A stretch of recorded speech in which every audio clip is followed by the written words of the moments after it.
What's up, everybody? I'm Scott, I'm Jason. and you're listening to Liquid Carnage. Happy December. We made it to step 12 of this 12-step program we call 2020. Oh yes, and boy, the hits just keep on coming, my friend. Oh, man. I tell you what, I'm so tired of watching the news. And they keep telling this. Maybe you're seeing something different than I am. But the general pattern I'm seeing is it's going to get better, but first, uh, it's going to get real dark. Well, yeah, I get the sneaking suspicion that everyone is just hoping that the vaccine fixes all problems, and it's easier just to wait for the vaccine and whatever happens happens than it is to make drastic changes of closings and not going anywhere. So I think people are just I'm ready for the vaccine. Yeah, it's a double shot vaccine, which is interesting because I don't think our society's ready for that. Because people are gonna have a hard time understanding that to come back 3 weeks later for the second one. But I don't understand why people think it's okay to just still ignore everything because we have to get to the vaccine. There's still a huge chance of getting sick. I mean, now that it's cold and flu season, it makes it even worse. I know we talked about it in a couple weeks ago, but I really think that people are they're just so exhausted from this that they're at a point where I I, I don't. I mean, if it's taking higher risks to feel like my life is normal, I'd rather take the risk. Yeah, yeah, and this being the post Thanksgiving episode, I was reading that Thanksgiving travel was up over 40% from last year too. So I think that's a direct commentary on how people view staying home and not having large gatherings this time of year. Yeah, we unfortunately we had to also couple a funeral in the Thanksgiving weekend festivities. So we had family that came in to Phoenix or Tucson, and then we had the funeral. So there was a group of about 15 people that were there. So constantly, um, it was a constant seeing everyone at the funeral in masks. It was Mhm. just a constant reminder that we're in a dangerous situation right now with all these people around us, and yet we had to pay our respects. So it was hard, but a lot of these people came from places like where either they don't take it seriously or like my Noreen's brother. I mean, he lives in a town of 300 people, Mhm. so he says, well, nothing's really changed for our town. And I'm Yeah. thinking, wow, really? Okay, you know. Well, that's how it goes. Town, the less the risk you have because you're basically social distancing as a lifestyle. So Yeah, I yeah. mean, they're right. Help is on the way. We just have to get there first. Yeah, and I do think that it's one of those things too, where I think people are, I think people are just, you can only play so many games of Monopoly with your family. You can only, watch so many series on Netflix, and it's like, well, what else can we do? We've got to do something else. Yeah, I did something. I do this randomly every couple years. As I buy a game system a couple years after it's come out. So I ended up buying a Nintendo Switch earlier in November. Oh, And our EP Tom has one. He showed it to me, and I thought it was all right because you can play. It's portable, but you can also hook it up to your TV and play it on your TV. So it's a neat system. And I bought a game called Zelda Breath of the Wild. And Zelda, I think everyone that's been around knows that it's a classic Nintendo game. yeah, I was The gonna say Adventures of Zelda's Link been in around a long Hyrule. time. Yeah, and I think everybody that grew up in the '80s and '90s will remember that you saved the princess from Super Mario, or with Super Mario and Super Mario Brothers.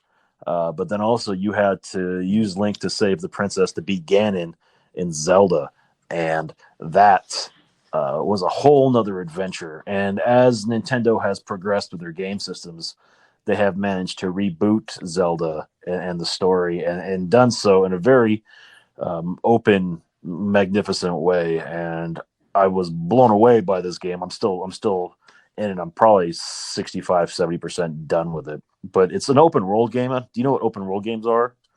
No. Well, you can just kind of roam around, An open world game, Oh, it's you can roam around. You're not stuck like you have to go do A, B, and C. You can do oh, side okay. quests, and Frankly, I do know what that is. Then I just didn't know that's what it was called. yeah, I think that's what it's called. I don't know, but so it's a game that I've noticed myself. I've been able to distract myself for hours upon hours, just looking around trying to find things, and it's been a nice relief. And I look back and think the most I've ever like played a video game, it's always ended up being like Zelda. It's always been those Zelda games that I've stuck to throughout the years that just occupy my time when I decide I'm going to play video games. So it's cool that they've been able to reboot it like this. Well, that's interesting because I mean, I find myself that there's a couple games that no matter what happens when the new game comes out, I'm usually one of the people to buy it. And I was just thinking about it that when you see the progression of some of these games from maybe what the stories and the graphics were when they first come out and how they transformed them, a lot of times they upgrade some of the stuff to make it more modern, but they keep the essential functionality of the game intact, which is kind of nice. It's kind of like homage to the original. Yeah, and I think that's what's nice about games like this because it's still the same basic characters and you're still in the same land, and the quest is still the same. They just kind of they change it up a little bit. They adapt the story with the technology because with the original Zelda back in Nintendo, it was an 8-bit game, so you're moving from screen to screen, and it was just very well, it was very 80s esque, Yeah. and this is a very ultra modern game, and I'm just blown away by the graphics. And another one like that's Call of Duty, and that's been out recently for like the last 20 years. Right. But they have a game. They managed to basically tell the same story every year. They just reboot it for a different genre. And recently, the Cold War edition of the Call of Duty game came out too, and I got that about the same time. So I was trying to go back and forth, but I finally had to put that on the back burner until I finished Zelda because I was just trying to occupy too much time with video games, and it's not healthy for me.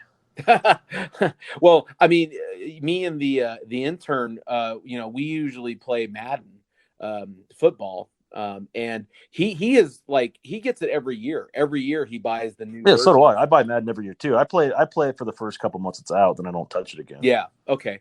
Yeah. So I mean, but there's something about the games that keep us coming back because just overall the functionality or the game itself is just it's an endearing thing. Like the Call of Duty series, I mean, they change it enough where the story is totally different, and you don't have to think like you're just retreading, but the function or the gameplay itself is so much like the other one that it feels like you're just trying on a shoe that you haven't tried on in a while. But if you Yeah, put a soul it's still insert and it makes yeah, it feel new.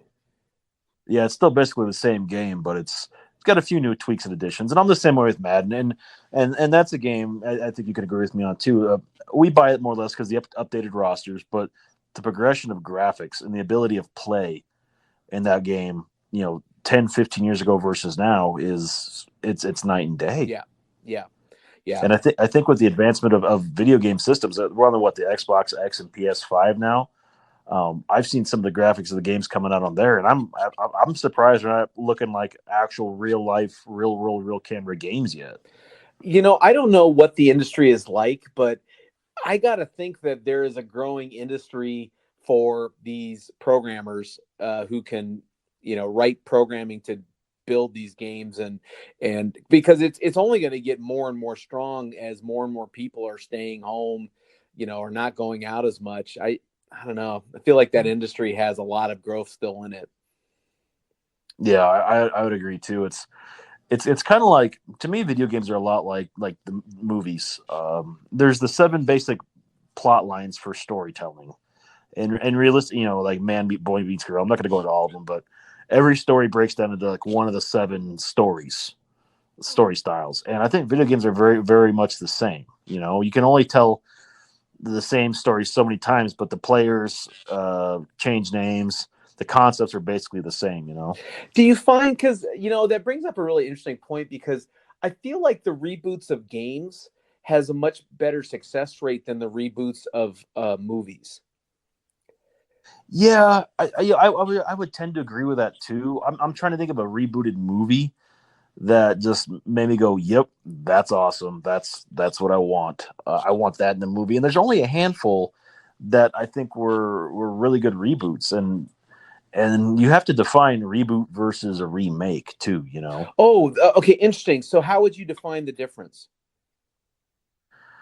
I would say a remake. We'll take Ocean's 11 for example, the Frank Sinatra 1960s movie versus the George Clooney early 2000s Okay, movie. yes. Still, it's a heist movie. Same with the Italian Job. Okay. Both basic heist movies. The remakes are the same basic concepts, just updated. You look at Superman, Batman, those movies. Comic book movies seem to be rebooted all the time. Okay, so a remake would be like Ocean's 11 is a remake. They take the same Yes. story and they just update it to the current times, but the general function of the story is the same. Yeah. Versus a Yeah. reboot, whereas they take the story of like a Spider-Man and they totally change it. Yeah, well, they changed this. They act like the previous movies never happened. A good example is Spider-Man, the Tobey Maguire trilogy, to the Andrew Garfield two movies, to the Tom Holland movies that we have now. They're essentially they're three different universes, so they're just reboots. The character acts like nothing happened in the previous with the previous movies. Okay. Like for example, did you watch the new Footloose? No. I did not either.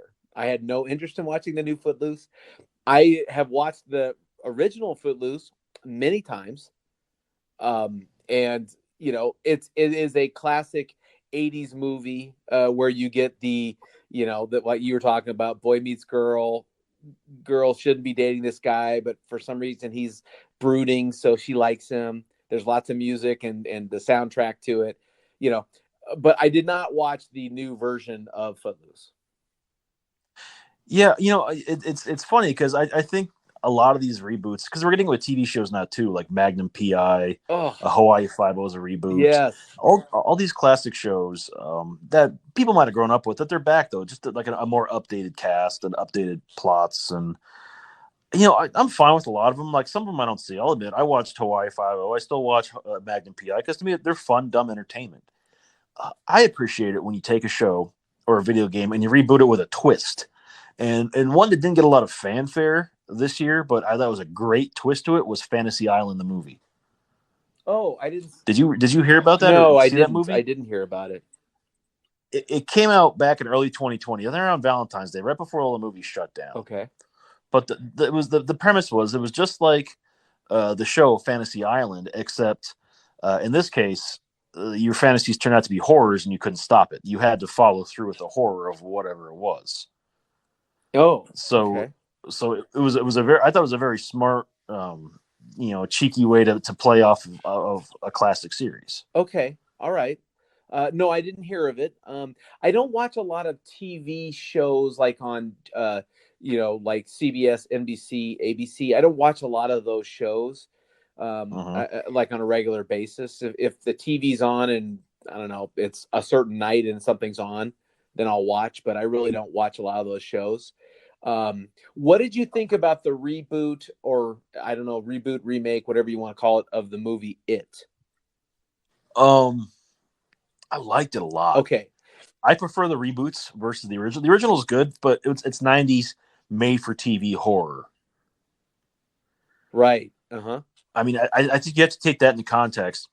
Because a lot of Stephen King's movies are redone for made for TV movies back in the 80s, weren't they? I know that 80s and 90s. it was on TV. It was like a A television, miniseries. yeah, miniseries. Yeah, that's right. That's right. Yeah, because the Stand was the same way. They even they rebooted The Shining in the mid '90s for a miniseries. Okay. So yeah, I liked the original It. I thought Timothy Cruz was a great Pennywise, but the new movies I thought were great. I thought they were just, and I openly, I don't like clowns. I don't like that. And it took all it could for me to go see the first It Part One, Right. and not like pace the entire time up and down the movie theater. But I just thought it was a very well told story. I thought they did a great job on both. Yeah, because I that was one that I heard a lot of fanfare of same thing. People said they really liked the newer version over the original. Even though it was the same story, they just liked the updated version of it. And maybe it was because, they were able to participate in some of the real horror that had to be kind of toned down for the TV version of it. Yeah, and it's funny. The intern and I watched the first, like the '90s one, right before the first one came out a few years back, and you as you watch it, 30 years later at this point, 27, 20, years later, you see how cheesy it really was for late '80s, early '90s TV horror, if you Uh will, huh. and just what they can do with special effects now, and just the creativity with how they do things is just so much more advanced and I think entertaining. So I think something like that, it lends uh, an opportunity to improve on a great story, and that's going to happen again here in a few weeks because the CBS streaming platform has the miniseries The Stand coming back out. Okay. I've never seen the first one, so maybe I'll have to check that one out. That's just another miniseries. It's not a movie like they tried to make it, but it's an updated version, which I'm intrigued to see how they do that because I thought the first one, even for the time it came out, was done pretty well.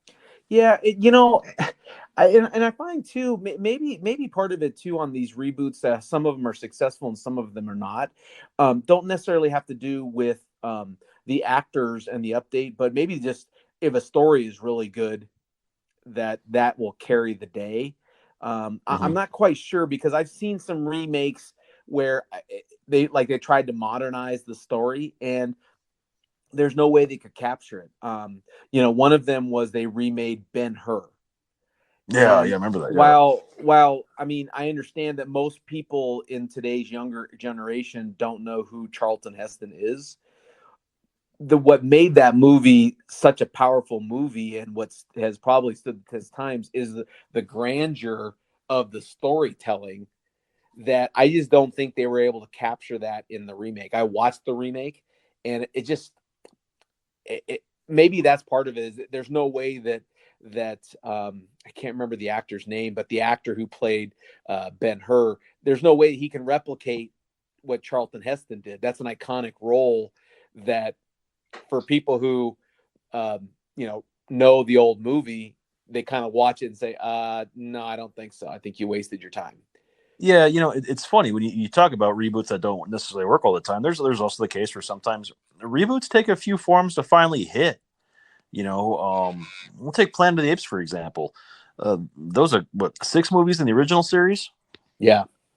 and then we had that one that came out in 2001 with Marky Mark, Right. and then it was 10 years later when they did the reboot again with James Franco and that trilogy, and that was huge. That was massive. That was a good trilogy, and I think the reason why I like that one is because it gave you a glimpse of how it started, whereas the other Yeah, ones where you were already in the Planet of the Apes but versus yeah, but it took some time to hit. Like they had to find their stride because the Marky Mark one. It's kind of like, oh, he's from Earth and he lands on the Planet of the Apes and he's got to get out. And I think it was too sci-fi for a reboot that would have worked. yeah, no, I didn't like the Marky Mark Planet of the Apes. I didn't like it at all. I liked the James Franco one, but I liked it for um, because it wasn't a remake of the Planet of the Apes. It was a prequel to the Planet of the Apes. Yeah, and another direction for one I thought was interesting, the Jack Ryan movies, the Tom Clancy series. Yes.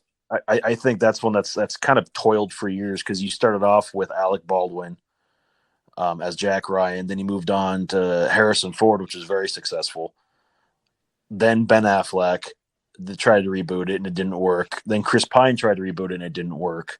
And finally, now we have an Amazon Prime series with John Krasinski that is a lot of fun to watch. And I think you take movies like that, and that's where they find their stride is instead of trying to combine something into like a 2 hour, 3 hour movie, spread it out over a series, and it just works better. And I think that's what we're starting to find out is sometimes these movies work better as a continuation of like 8 to 10 episodes. What do you think the reason is for rebooting or remaking a movie that was successful in its time? Nostalgia, money, opportunity. They figure if if it made this much money back in the 80s, why can't it make more money now if we do it with today's storytelling abilities? And then people try it, but and sometimes it works and sometimes it doesn't. But there's a lot of movies that thank God they haven't touched, because I think there are a lot of movies that should never be remade because they're just fine the way they are. I totally agree with you. Like I wouldn't want to see a remake of Silence of the Lambs. No, I would not no. want to see a remake of that. I think I would be severely disappointed. Um, you know, I Frank, would go go ahead. ahead. No, no, I was you go. I would prefer never to see a remake of Jaws. I think that's a suspenseful movie that still holds up, 40 plus years later. Mm-hmm. I don't think I'd want to see a remake of Raiders of the Lost Ark. Yeah, I don't think any Indiana Jones should ever be remade, and I have a hard time with the fact that Disney's still trying to like put Harrison Ford as Indiana Jones at 75 years old. Yeah. I think you got to leave well enough alone. And then I keep reading they're trying to reboot Back to the Future, No, and I was like, gosh, no. don't. I mean, Uh, that movie, those movies are solid in what they are, and I don't think there's a reason to reboot those. yeah, yeah. You know, There are certain things that I agree with you. I don't think that touching them. I mean, I guess one of the things that I think is probably difficult is when you have a younger audience, having them watch Gone with the Wind is probably a very difficult thing because one, it's a 4 hour movie, right? yeah, Two, none of the actors are even alive anymore from that movie. And three, the storytelling was, made for a different time, time, right? So, yeah, so I could see why them saying, "Well, young people aren't going to watch this movie, so let's reboot it to something more modern, something." But even that, I just don't know if it would work. I don't know if you could remodel it, to try to rebuild the characters and the acting of the characters that made up that original film. It seems difficult to me, and maybe that's why they haven't tried to reboot it. yeah.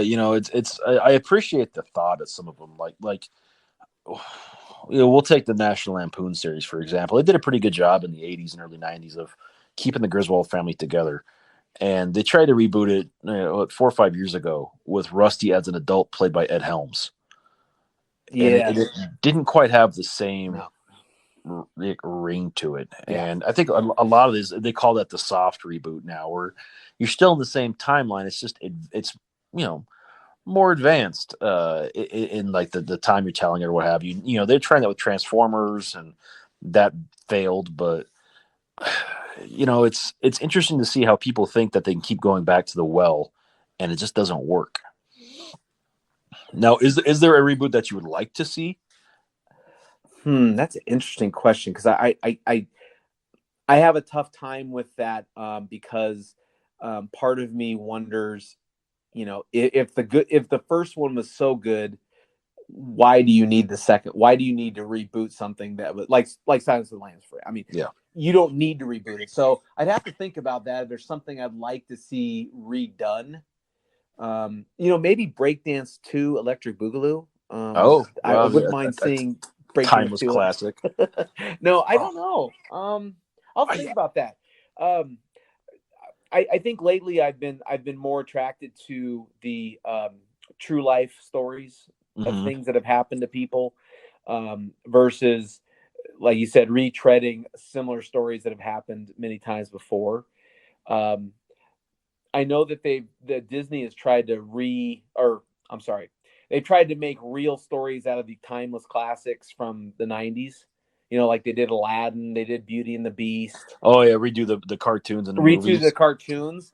Uh, I, I I guess I, it's not too bad of an idea. I'm just a movie snob, and I just like the originals. well, I think some have hit and some have missed completely. I think Dumbo missed. That's unfortunate, but I thought Aladdin was good. I thought Beauty and the Beast was very well done Okay. for what it was. But Mm-hmm. yeah, I agree. I think there's some things they've done that's like, I don't ever have to see that again. Um, I'll tell you that there is one that I would like to see if they do a soft reboot. If they did it right, I think it could be really good with a modern twist. As Fletch, Okay, interesting. Okay. I think if you could figure out how to bring Chevy Chase back as Irvin Fletcher and like help him like mentor his kid, I think you'd be in a whole nother realm of entertainment if you can get people to put up with Chevy Chase to do this. Yeah, so that is a little bit of a different question because that's not a reboot. That's one of those soft boots. Like they're going to Yeah, write a totally different, a new story, basing it on an old character. yeah, Okay, and I say it can work because they did that with the new Shaft movie that came out last year. okay, I don't know if you saw, but it incorporated Samuel L. Jackson, Richard Roundtree, and the new kid they got to play Shaft's kid. okay, So the third okay. generation, and they combined them all basically into one movie and kind of connected everything. So it was a cool way of bringing it all around. And I think if you're smart and you're creative with it, it can be done. It can be done well. But the problem is getting the audience to buy into it. And I think that's what a lot of problems like the video game industry has is you have a niche market. You have people that will buy the same game over and over and over every year, but to get them to try something new could be a little bit difficult. Well, and I was just thinking that that movie Creed had a lot of success Oh yeah, because yeah. that was a continuation of a The Rocky character that story. people loved, and it brought in a new person to kind of carry forward, the story, or the what do you call it, the franchise. Hmm. And I heard I never even watched Creed, but I heard so many good things about it that I've been telling Noreen. I said we need to watch this probably because I've heard so many good things from people saying it was really good, well done. Yeah, the intern and I watched them for Thanksgiving movies because they're both out during Thanksgiving, Okay. and they're both very well done movies, very good.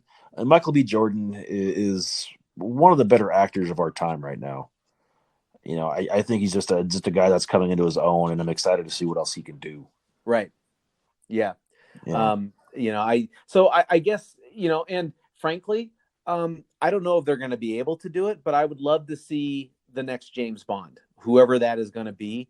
I mean, I thought Daniel Craig just did such a wonderful job of kind of building that franchise back up because they had a couple flats that came out, with yeah. all due respect to the other actors. And then Daniel Craig kind of built it back up. And I'd love to see who the next Bond is. I mean, I know that they've talked about it being like an Idris Elba, I heard even Jamie Foxx might be the actor that they get for it. So, I mean, I feel like that's one that I would love to see them come back with something new. But once again, that's a franchise continuing a story, not a remake of an original movie. Well, see, that was an interesting one though, too. Though, first off, we have to get through the next James Bond that's been delayed twice now. There's one more Daniel Craig movie coming out. We just have to get to it Yeah. because of the vid. But what they've done a great job of managing to continue telling a story, but reboot the story at the same time. Um, is they don't acknowledge the past. Like I think with Daniel Craig, they just kind of went back to square one, and that started with Skyfall. I mean, they did Casino Royale and Quantum of Solace, and then kind of just hit the whole reboot button to tell the Bond backstory, starting with Skyfall, and it was very interesting. So Yeah. I like the fact that they ignore the fact that James Bond changes. It's a James Bond. It doesn't matter what's happened. Doesn't matter if it's Daniel Craig or Pierce Brosnan or Roger Moore or Sean Connery. It's just the story gets told, and I'm intrigued to see where it goes next because I think they've re-energized a lot of people into the brand, and I just think it's a fun movie. I'll say two quick things because I know we're running out of time. I do like any of the remakes that they do of any of the Shakespeare plays. Mm-hmm. Like even though I've seen Hamlet from different actors and different, I love watching the interpretations of the Shakespeare plays.